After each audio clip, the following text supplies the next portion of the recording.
Hello, I am ECC and welcome to my Intro to Python video series. I am aiming this series to be as fast and concise as possible so you can start learning and programming faster.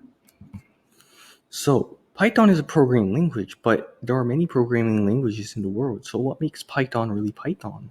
First of all, it is interpreted, so it is instantly ran without having to be compiled. For example, some programming languages like C# and C++ have to be compiled into binary code as an exe file to be ran. But Python is just ran line by line by an interpreter. It is object-oriented, so it's easy to create your own custom data types for use. For example, you can specify human class, and you can give it a name and a age and a height, but other programming languages might not have that luxury. Finally, it is a high-level programming language, so that means it is more human-readable than low-level languages such as machine code. So there are many uses for Python, but one of the main uses is for AI and machine learning.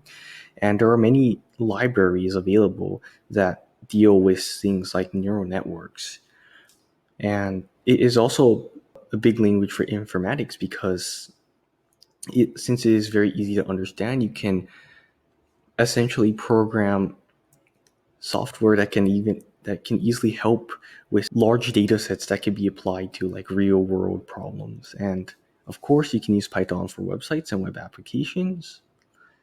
There are frameworks for Python for websites, and obviously you can create like applications with Python for the desktop. So we are going to be using Replit, a online tool that lets you run Python, and you can log in with your account or sign up because it will really help you in the long run when going back to your code and looking at of how you learned.